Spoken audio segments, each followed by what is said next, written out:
Welcome to NeuroNoodle's Neurofeedback and Neuropsychology podcast featuring tech legend Jake Gunkelman. He's the man who has read well over 500,000 brain scans, and Dr. Marie Swingle, author of iMinds. Our goal is to provide information and promote options for better mental health. The NeuroNoodle podcast is supported by listeners and businesses just like you. Howdy, howdy. Jake Gunkelman. So, Pete, band's looking like it's having some good gigs. Got a lot of gigs, and so the green rooms in some of these clubs are looking awfully nice, you know. My God. I wouldn't have recognized it as a green room if you would have, said we were waiting in the hotel somewhere, but anyway. Yeah, we got some more. I'm curious to see what the Hard Rock looks like. We got some more downtown shows, so we'll see. It's a lot of fun. It's a lot of fun. Yeah. Keeps the mind occupied. Yeah, that's a good thing. And there's nothing quite like a little bit of joy to keep all the right mixture of good hormones and things going on in you. So. Well, I don't know about joy because they keep adding new songs, and I'm not a musician.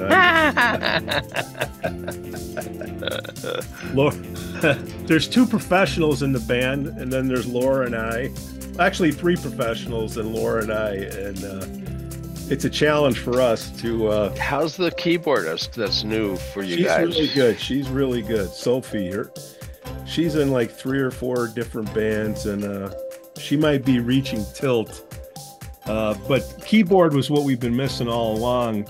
Laura was trying to handle keyboard duties with the guitar, and it's too much. Even with a professional, it's hard to do. So, no, it's Jay. It's a challenge. It keeps the mind busy. It's fun. People run marathons. We memorize 20 songs and go in front of a few hundred people and see if we can remember it or not choke.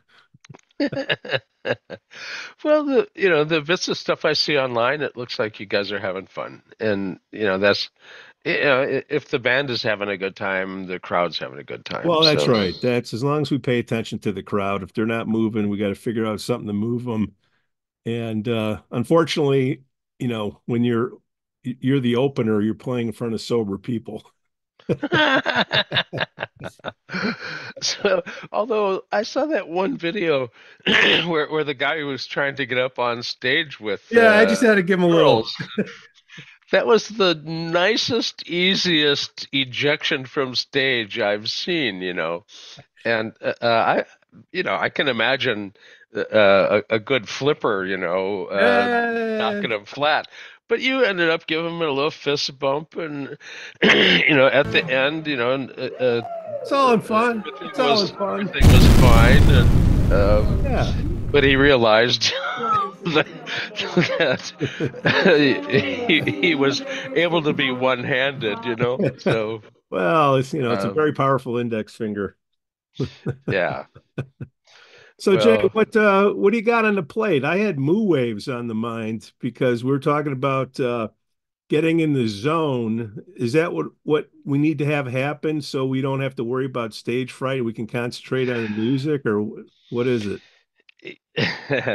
Well, mu is, first of all, it's not a neurological problem. The only time mu can be seen as any kind of a problem is if it's strictly unilateral. If you have it on one side and never even an inkling of it on the other side, then you have to identify whether there's a vascular anomaly or a bony defect. But those are rare, super rare. But you almost always see it bilateral, so it's not. This is the 1 in a million kind of a shot. So don't really worry about being at a neurological issue. It's a functional pattern or a dysfunctional pattern. When you see something outside of yourself, there's an unconscious level of involvement of mimicking or mirroring actions. Now, if you disconnect from the outside world in any meaningful way, then your mirror neuron system isn't mimicking or mirroring. And when that happens, you see an idling at C3, C4 in the alpha frequency range, kind of like closing your eyes makes alpha at the back of your head. Mm-hmm. So when you turn off your involvement with the outside world, you're not closing your eyes, but you're disconnecting. So, hey, Mari, Murray. uh, Morning, uh, gentlemen. he was asking about Mu, so I was discussing. Or as I like to say, moo. Yeah, exactly. So, Yeah, good but for you. Yeah.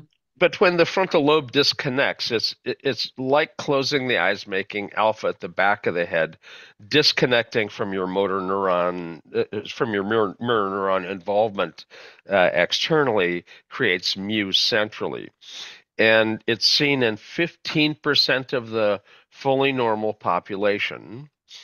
And it's seen in about half of those with attentional and affective disorders, and it's about 70% of those with autism. So, although it's neurologically normal, what the hell's it doing in that high a percentage of these clinical things? Yeah. Well, it reflects frontal lobe health or frontal lobe involvement, and when your frontal lobe's not working right, you can have an increased incidence of this mirror neuron shutdown. So you just need to activate the frontal lobes again. Mu is seen at C3, C4, but that's like seeing the movie on the screen. It's projected from something. It's not there that the problem is. The problem is frontal, the lack of engagement. All you have to do is intend to move your finger, and mu will disappear. And intention, not movement, but intention to move, is the Bereitschaftspotential, which is a long German word. Potential isn't a second word. Bereitschaftspotential is one big long word. And it's a frontal phenomenon where the frontal lobe goes electronegative as you prepare or ready yourself to respond. Now, you can prepare to respond and not respond and then quit intending. So you can actually watch the level of intention go up and then down, even with no movement. But simple intention to move will block the mu. So it's the frontal lobe that's the problem if you see an excess of mu. And if you get the frontal lobe working right, the mu goes away. Now, I know there are some people that directly suppress at C3, C4. Years ago, Barry and I lectured together in Australia, and he was showing that what he called the owl eye pattern, an eyes open EEG with C3, C4, two red dots on a big blue, egg EEG map, like Easter eggs. So he pops that up and he refers it to as the owl eye pattern. And I said, "Well, Barry, where's the problem?" And he looked at me like, "Well, what the hell do you mean, where's the problem?" And he just looked and he pointed. He said, "Well, there's the problem." And I said, "Well, Barry, that's where the effect is, but where is that? Where is the problem?" And I described the intention blocking it, which he knew. Movement blocks it. In an EEG lab, you don't tell the patient intend to move your hand because you can't visually tell if they're intending. So you say move your fingers on your right hand, and the mu will block on the left, and you validate, you guarantee that that's the mu. It looks like mu. It's got the right waveform, the right location, all of that. It blocks with movement. Now you know it's mu. So, it's a normal variant, and it can be found in people that have frontal lobe things that aren't working right. And probably the worst group for that, again, is the approximately 70% in autism. However, we have to look back at the 15% of normals. You know, gee, uh, uh, what are they doing? Well, one of the things is not all of them, But one of the things that it can be is in athletes, they have what Santiago Brand coined the term positive dissociation. They turn off the outside world so that in a track meet, they're throwing stuff over there. There's javelins and hammers being thrown. There's running around. They're jumping over. There's pole vaulting. This chaos of the well-organized event. But you've got to get ready for your event. Yeah. So if you can't turn off that chaos and get into your zone, you're not going to be at your top 1% performer level. You've got to get it, feel it, be in that zone to do it. And so you've got to be able to turn that off. And now it's the best story I've heard for it. It describes the reason for it to be in an otherwise normal individual. Now, the otherwise normal individual is also another thing. There's a certain percentage of athletes that end up having ADD or a learning issue or something, and they may have gone more into athletics than academics in some fashion.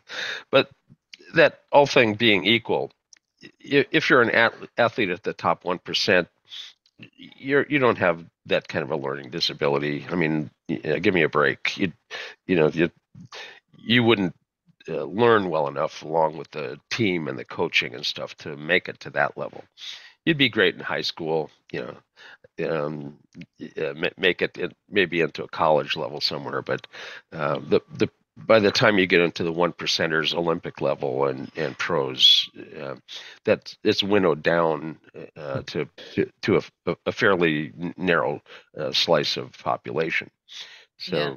I'd love to weigh in here, Jay, in terms of, just the whole direction here of, questioning what is normal, right? And sometimes we have these very atypical patterns because we see them in one profile that we associate with negative for whatever reason. Doesn't mean that in another profile it's not doing something rather exceptional. And I think we see that a lot, not just in our discipline, but in many disciplines, this lack of understanding. And we notice a negative before we notice a positive. Whether you want to go into, stories of creation or how we all evolved, most of these things have a purpose. And most of these things are not, negative mutations. They actually serve a positive purpose. I would even go further in terms of, you're talking about athletes, artists. Most artists go into incredible dissociation when they produce what they produce. We can even have some fun, though, if we want to go to the absolute opposite side in terms of intentionality. If you want to ask a real psychopath, a question and see what happens or doesn't happen to you, in terms of intentionality. I mean, we could have a lot of fun with this, but I think it's really important to not only sit on one side of the bridge when we discuss these really, really interesting phenomena. Speaking of bridge, I'm thinking of the thumbnail that we're going to, what's it take to be a good musician or a good artist? I think we can lump it together. Genetics, like when I go to my 23andMe, there's a little criteria that says ability to carry a tune, 50-50. What is going on to carry a tune? How is that genetic? Is that, with the brain? Like what's going on with that, Jay? I don't know. There's 50-50 though? There's a lot of stuff buried in our genetics. And everybody will say, "Oh, well, there's mental disorder is partly genetic, partly experience, and partly genetic." And if you actually delve into the genetic aspect of it, there's something called a retrovirus. If you catch a retrovirus, it can actually embed in your DNA. And if they look at our DNA, they find some retroviruses that they say, oh, it's a human endogenous retrovirus, meaning They don't know how it got in a human, but it's in the human, so it's human. It's a retrovirus, so it's something you carried with you. There's others that they trace to other specific things, but those retrovirus pieces have been thought to be also sometimes called a zombie a virus code because they weren't active. But what they find is actually in psychiatric disorders, those little pieces of the genes end up getting a little more active than they thought. And that it's entirely possible that some of these more florid psychiatric disorders, bipolar disorders, and schizophrenia and so forth, and perhaps also some medical things like MS, may be emergent retrovirus issues. And, you know, it's you kind of expect to be able to kind of blame all of the stuff on yourself when something's happening, but you're carrying uh, genetics that are handed down from generations, and goodness knows what they ran into, you know, and uh, and if bipolar disorder is actually a retrovirus, it may have been a viral thing that happened, centuries ago that are handed down through your genetic tree, and we do know bipolar disorder is something that does have a genetic component. It runs in families, and so does some form of epilepsy. So does schizophrenia. There's an enhanced probability of that.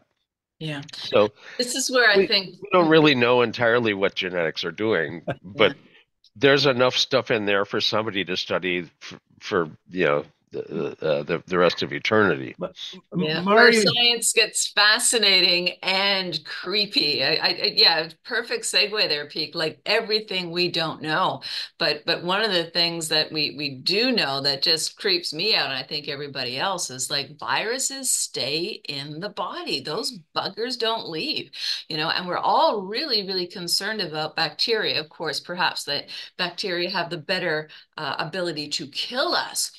But viruses are the little creepy things, swinging through to, I mean, one of the things we do know in terms of, learning disabilities or emergent learning disabilities, check if the child has had a recent really big virus. Were they very sick? And the legacy of that virus can be 3 months, 1 year, and it's really, really easy to misdiagnose this as a learning disability. That little person is negotiating the brain fog of a virus that is showing you literally it's still in the body. Yeah, it's fascinating, fascinating stuff. And the But if I, term brain fog has been popularized with COVID now. yeah, But you're absolutely right. Inflammatory yeah. processes because of a virus that you've had, the Mhm, the mhm. the headache and the inflammation is going to end up having an associated equivalent brain fog. Yeah. Inflammatory changes create ischemia, Mhm. and the ischemia is the brain fog, and that no way around it. well, I got handed a bad deck, 50-50 to carry a tune. Okay, so we talked about mu waves, not moo waves, to help, stay in the zone. But to be better artist, to use neurofeedback, uh, creativity, being able to remember, Yeah. patterns, chords, and what are the things that I neuro want to take the lead there, Pete, go? with the biggest tease to start. This is why you cannot pronounce names that are not in your repertoire since the age of 5, right? Um, but I also want to, I know Jay is going to run with this one.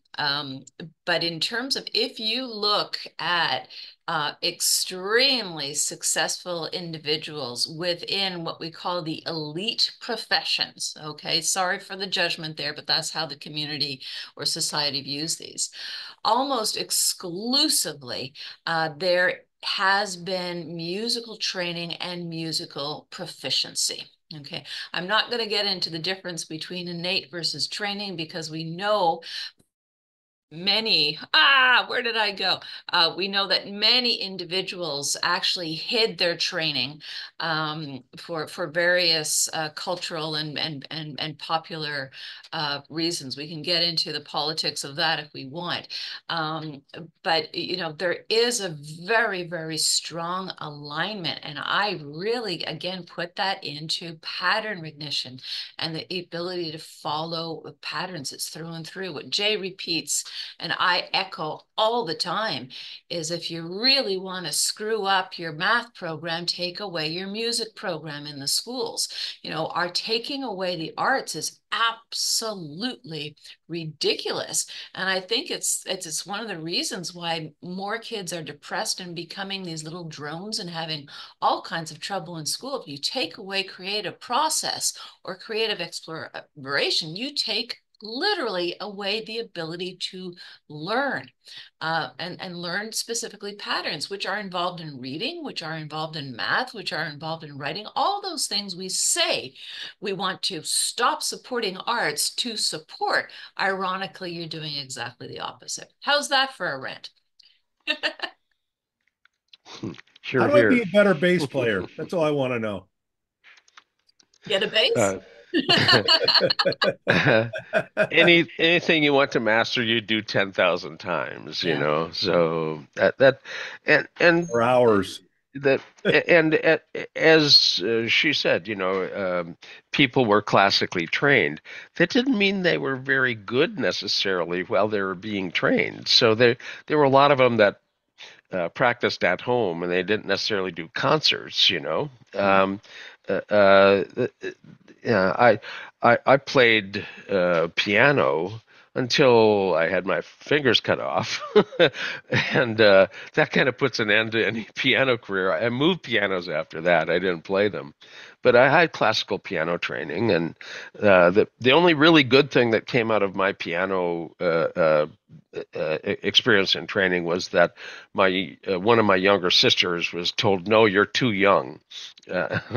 You can't," and you just don't tell a gunkelman you can't. So she actually mastered a 4-year music program in about 2.5 years, and she's hand her anything, she'll play it, you know. And her son plays internationally, travels and plays in stand-up bass in jazz groups over in France and throughout the U.S. So that's a stand-up bass, not the kind you play. So real one. But Jay, how do they music? By the way, you know, we talk a lot about the quote unquote formal training. If I could digress into a cute little personal story that's dear to my heart. I've had the blessing of a retired nun who used to be the first violinist of the London Philharmonic be my violin teacher. Okay.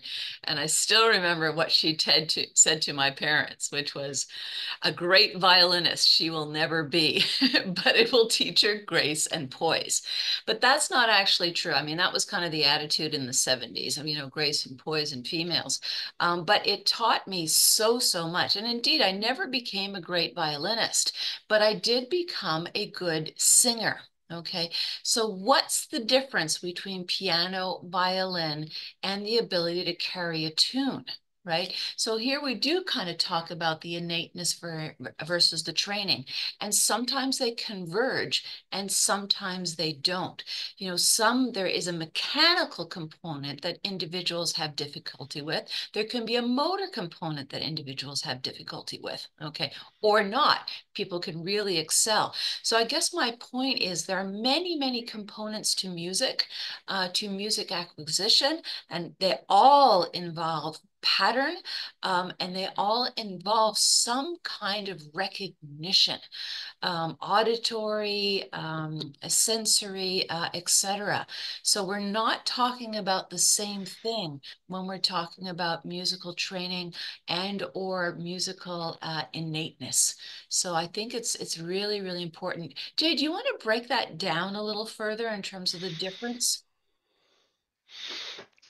I think basically if you look at what music trains you at, regardless of the physical handling of an instrument, you end up with a finer ear, um, and more discrimination of fine uh, stochastic resonance aspects that end up being part of what you learn and hear, and that's a richness to your auditory knowledge, basically. And um, if you can't hear the difference, you'll probably never be great at playing it.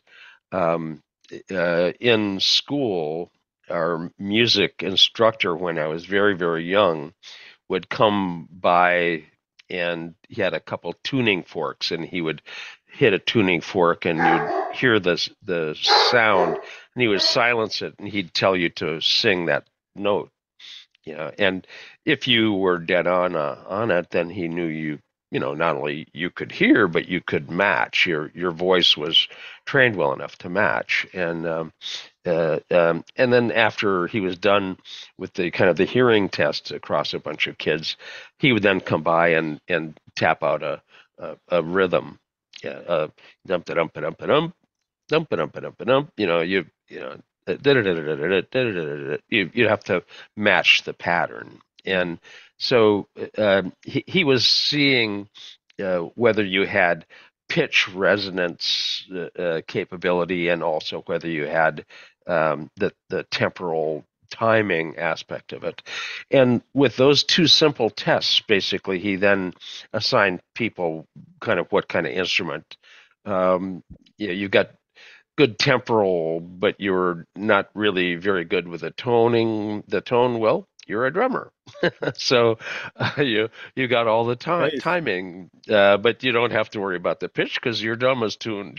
So other people would have very, very fine resolution, and they would end up with a violin or something where you're just a slight roll of a finger gets you an off key sound, and you have to have that kind of a resolution to be able to play that. So he was acting kind of as a sorting, getting you into the kind of an instrument that you would get for free. This is Fargo. The school system gave out instruments to the kids who were going to play them. So How do you memorize? Like some people can look, I got to memorize 21 songs by next week. All right. How do certain people just look at it and say, "Oh, got it." Different What skill. Yeah, what's going on up there? That photographic memory, is that really a thing? in fact, eidetic memory is a thing. There are some people that say they have photographic memory, and they've learned memory tricks and have good eidetic memory. But you can catch an image and hold the image in your memory as kind of a snapshot of an image. The detail is another thing, and you have to learn tricks to have detail memory. But there are mnemonic tricks, devices to end up having a better memory. But what you've got's words to remember, perhaps, but the tune of it ends up knitting it together as well. So reading it at the same time as it's being played may encode it. You if you have to encode something, you want to do it with vision and audition and tactile, as many sensory things together as you can, because that's going to give you the best overall recollection of it and memory of it. Put it in every channel that puts it in. Yeah. So you may have to memorize something that's written, but if you're in music, you're going to want to basically have that also with the tune. Yeah. And when the tune comes, the words are there. Yeah. So like, And we can't forget that, there are so many different kinds of memory, as Jay was just starting to. I'm not even going to get into the psychological textbooks. I'm just going to stick with quote unquote real life. But of course, we have auditory memory, visual memory. Those are the two ones. But for most people, memorizing a poem is significantly harder than memorizing a song. Why? Right? Okay, because just as Jay said, it comes through two systems, so that the chance of it lodging in are higher. And Pete, what you're saying, if you're essentially memorizing a song, a poem in song form, and a melody, and you're also memorizing a different pattern, say if you're accompanying yourself on piano or guitar, that's actually very, very complex. But for some people, it's easier because one helps the other. Essentially, they ride on each other and increase the retention of both. I But mean, it's absolutely fascinating. there's certain people that can look at 10 pages of music and they can memorize it. Doesn't mean they can play it, but they could write it out because they can visualize it in their head. I'm just wondering what's going on up there, and how do can I get my 19 channel and fire her up and help this poor guy out? There are ways to assist in semantic and declarative memory function, and that's basically tuning up your default mode alpha frequency to make sure that it's in an appropriate range to optimize the semantic and declarative memory recall. And that's something that can help. Working on your sleep. Now you think, well, what the hell? I studied when I was awake. Yeah, but that put it into your short-term memory. What the hell is it going to do you any good long term if it's sitting there in short-term memory? In your sleep, you're going to transfer short-term content into long-term potentiated content that will be available as semantic and declarative memory long term. So sleep is important. Studying your material and then having an appropriate level of deep sleep to grow the new connections and REM sleep to play back your studying back through those new connections. So sleep is critical. And SMR training has been shown to enhance not only sleep, but also the semantic and declarative memory performance of the encoding of memory, something that they learned briefly before they took their little nap. And they that was well established in the consciousness and sleep lab in Salzburg and replicated in Graz, Austria. So with control groups, academic centers, not selling a machine or anything. So it's, good science. Yeah. If I could loop back though, into when we were talking about, fugue states and artists, um, really talented composers, and there's been a lot written about this, even in terms of, the historic composers. They literally hear full orchestras in their brain. Okay. They do go into these complete and total fugues. And the game is, can you write? Can you document that once you're out of the fugue state? And for a lot of individuals, I think many of us will experience these things as we're crossing in and out of sleep. There's, some kind of fabulous tune, but the second you become conscious of this tune, it's gone. Yeah, so vive the individuality, as we say. Yeah. Yeah. The the ability to pull up stuff that you've had in your dream state into conscious recollection and ends up being a very creative act.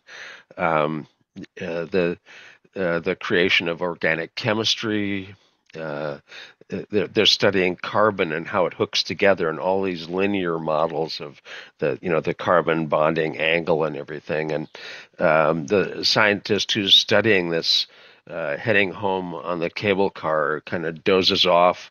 And he starts to see little fuzzy balls in his dream state, and they bump into each other and stick like carbon molecules sticking. And they started to play crack the whip, and they went all the way around and hooked to each other. So the carbon ring, and he kind of pops up. Oh my God, it's a ring, So the the creative insight, but the, the carbon ring wouldn't come to somebody who was just daydreaming and didn't understand carbon. You have to put in the hard work to get the grist for the mill to be able to actually do something with it. So, but you also have to let go of your rubrics, the categorization and rigid forms that you store stuff in order to have things derubricized and create new connections. And that, work hard, get the detail in, but then let it free form a little bit. The data will form its own patterns, and if you see patterns in the data, you are either crazy or you've actually seen meaningful patterns in your data. So, the songwriter writes it out and somebody thinks it's a neat tune. The neuroscientist writes out the observations and people can test the theories. So you've got to, again, work hard to get the data in, and then loosen your connections and have it reorganize. And that allows for creative insight that you just don't get from the hard work, but you have to have the hard work. What Anyway. about visualization? Like some people, they can look at a flower or a bowl of fruit, give them a pen, and it'll just draw it out. What? Yeah, you got to have a good eidetic memory to end up kind of Same having thing. the image snapshotted for you. Okay. All right. Same thing. Got it. But yes and no. Well, yes, but the other is, we were talking about genetics. Artistry runs in families, right? And it's not just because, two sisters or two brothers had art lessons when they were little. There is something there, definitely. And it could just be, innate power of observation, right? Even, visual memory of placements of things. We see a huge difference there, but we also know that can be trained. So if you do have a quote unquote genetic component, and of course, in families such as that, you are noticing things and you're sharing the noticing things. So I think this is again where, two worlds combine. Definitely. If you have a brain area that you lose the function of it, that section of the brain is actually taken over by other areas. They find people that are physically blind are great engineers, and they can imagine the span and give you the structural strength and diameter and all of the dimensions of the beam that's going to have to be used and everything like that, just straight out of vision that they don't have. But You don't have real the life conflict in terms of yeah what can actually be seen. Yeah. Have you yeah guys seen that thing on the interweb where you have an apple, somebody's looking at an apple, and you have five different people looking at that apple, and there's five different ways that they're looking at it, like black and white, color, and is that part of the eidetic memory as well, how you interpret things? um, I have uh, pattern recognition, and it's like having a visual template. And as things are scrolling by fast, the template will be triggered. Oh, there's grandma in the crowd. How do you know? Well, I know grandma. I can see grandma this way. I can see grandma that way. I can see grandma from the top down. I recognize grandma, So if you've recognized the pattern and it's going by, that's triggered. But if you don't know grandma, then that data goes by and it's nothing. So when you've learned a lot of patterns, it's like knowing a lot of faces in the crowd, and you can see the crowd go by fairly fast and say, "Oh, there's Pete. Hey, Pete."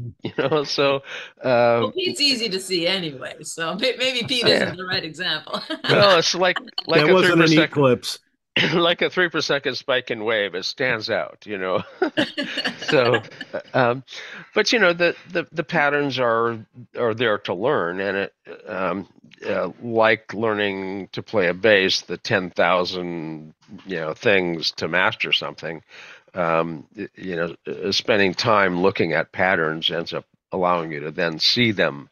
Um, and sometimes you have to have them pointed out to you a number of times before they kind of sink into the cranium. I mean, I was in the busy EEG lab. I was pointing out some far field phase reversal patterns to the doctors, and they at first said, "Oh, that's nothing."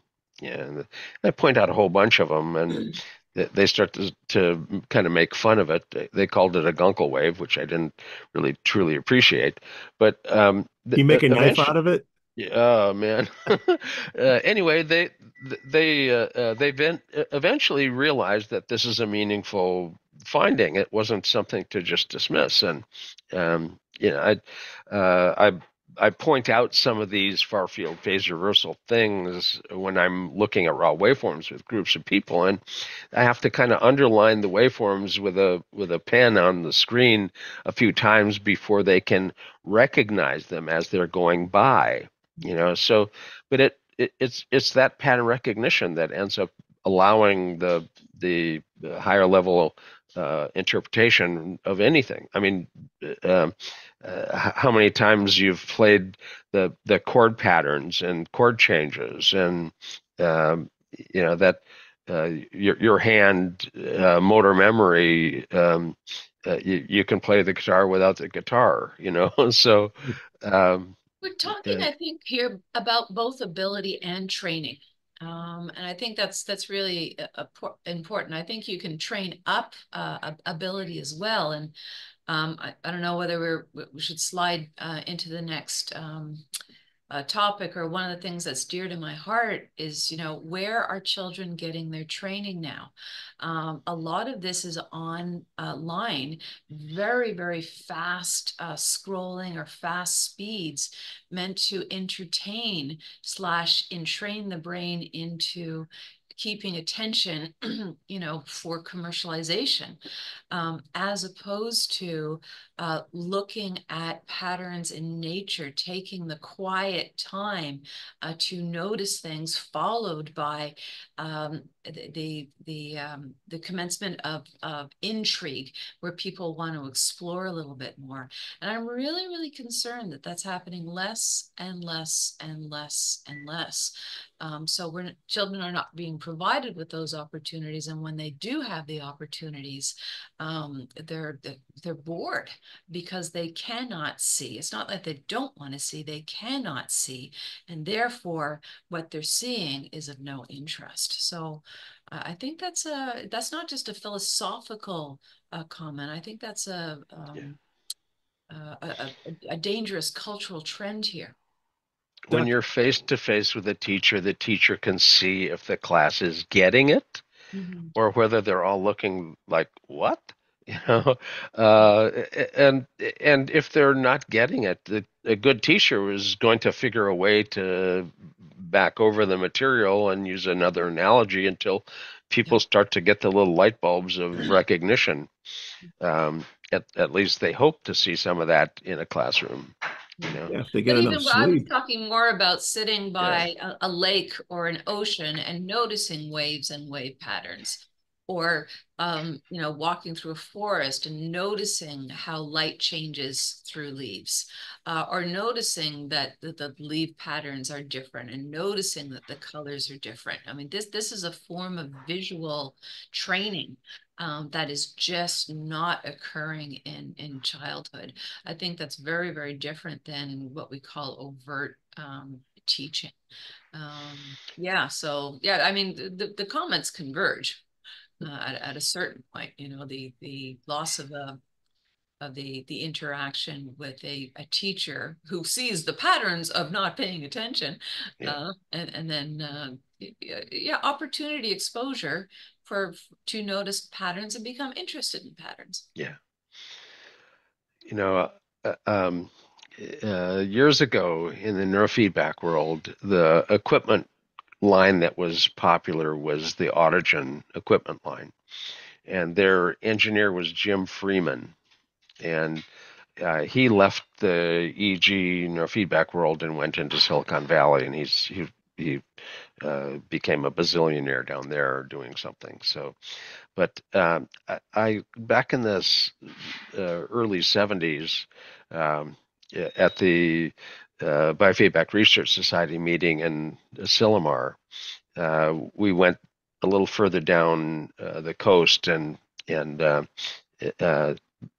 basically hung out at the beach, and we discussed Fourier and the Fourier transform, and basically the waves were the analogy that we were using to discuss it, and as a high level engineer, he taught me a fair amount about the Fourier analysis and waveforms, so, and convinced me that the Fourier was not really a great way to look at the EEG. Wavelet analysis is much superior, but it's underutilized in the EEG world. Dr. Marie, bring up kids. I had a conversation with the school superintendent, and a disturbing thing came up. The reason I was talking to him, I was interviewing him for another podcast, different one, and he was having an outbreak in 5 to 10-year-olds, where he's had to suspend kindergartners for acting out. And we're going over, what can you do mental health wise, HRV, whatever, to help these kids, but he's never seen anything like it. Any idea why the outbreak at that age? I mean, I could understand middle school and the hormones, but 5 to 10-year-olds? But you're talking about violent behavior or just not paying attention, or Whatever it takes to get suspended. So I'm sure somebody got whacked with something. well, I mean, there could be some interesting social contagion here. I mean, one of the things that I just rip my hair out and try and contact teachers and counselors and principals is this lovely little trend of getting to not go to school if you do something bad. This generation, if you're bad at school, you get kicked out and you get to go home and play. Okay, you get to go home and watch TV, you get to go home and game, you get to go home and essentially have lots of fun. Previous generations, suspension really meant something. I mean, your parents would figuratively kill you, right? And some would even whoop you, as as they would say. Like, suspension was extremely negative.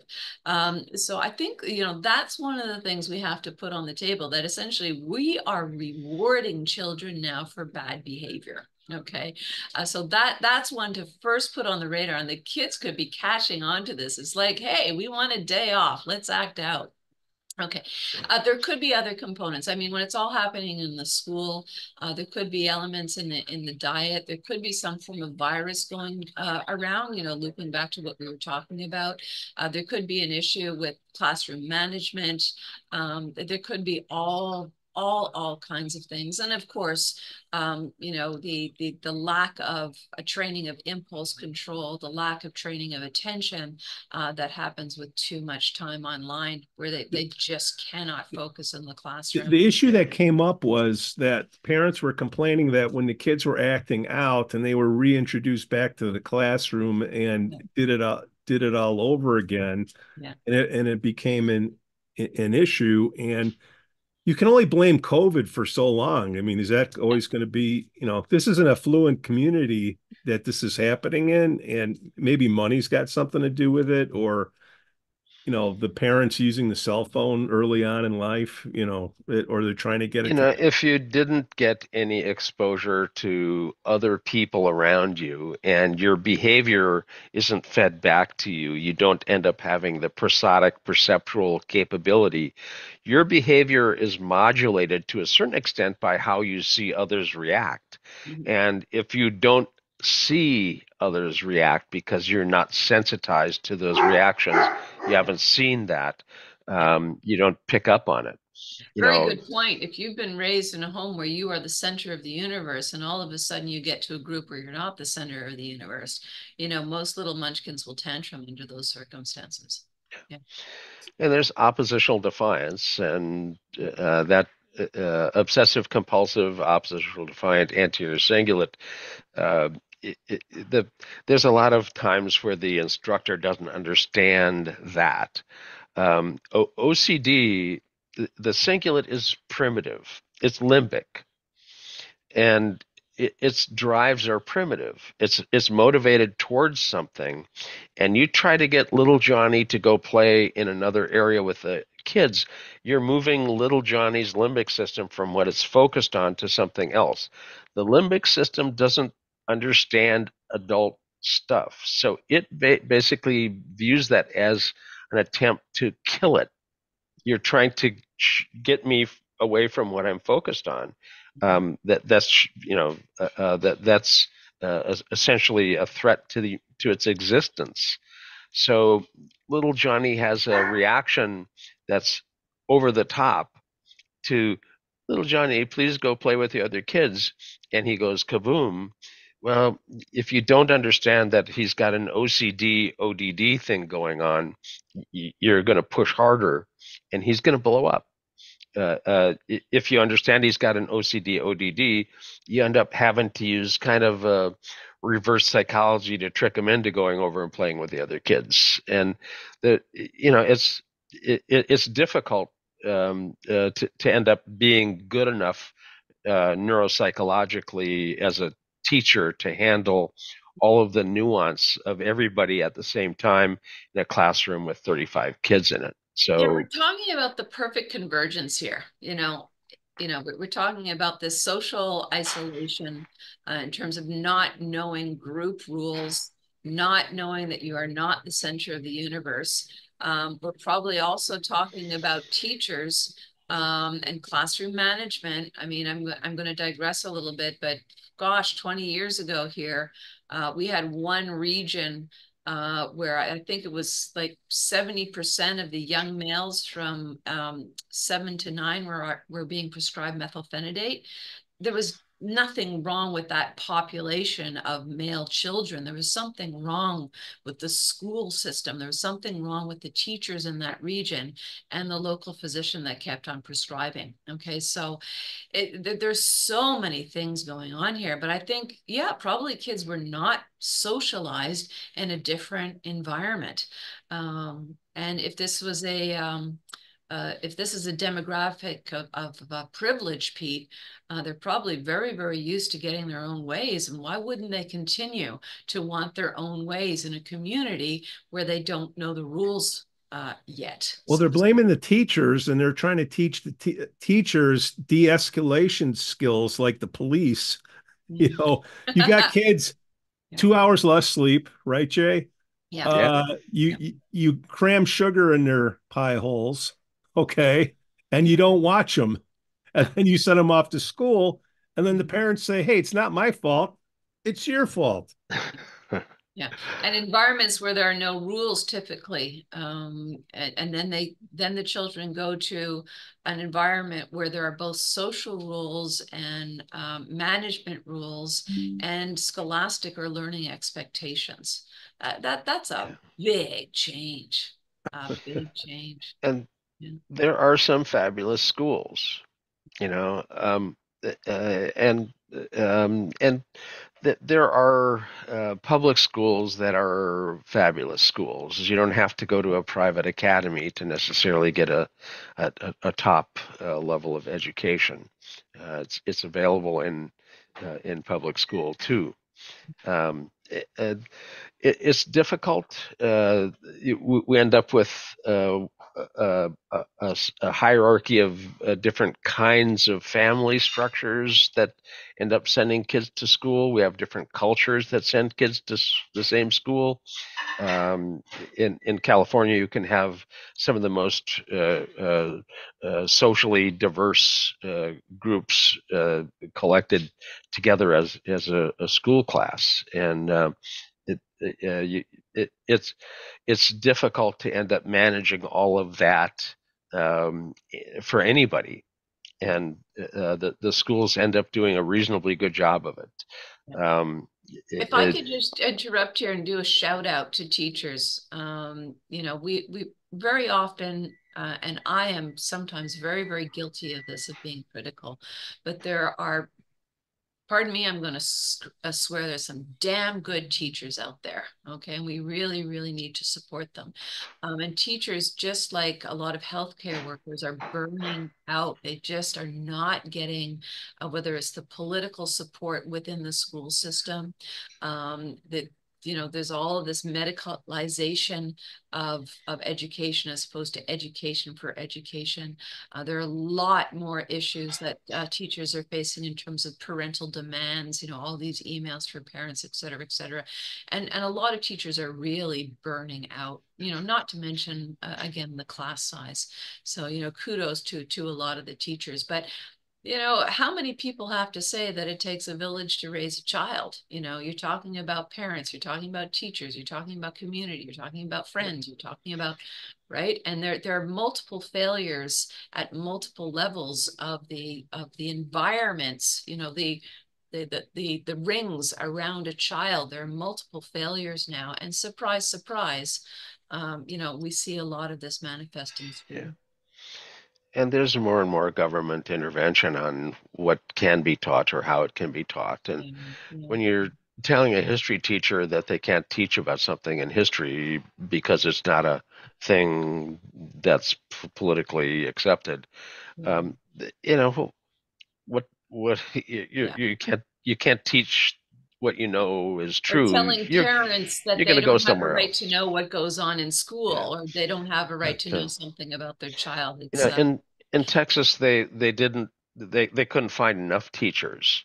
There were a lot of them that left, and they're not paid very well. Yeah, you do get kind of summers off, but you're not paid very well. And Why are the summers off? There's no more farmers. I brought that up too. He didn't like that. So we basically end up with an underpaid group. Now, Texas said, well, we can fast track you to get your teaching credential if you were in the military. If you're retired military, you can become a teacher just like that.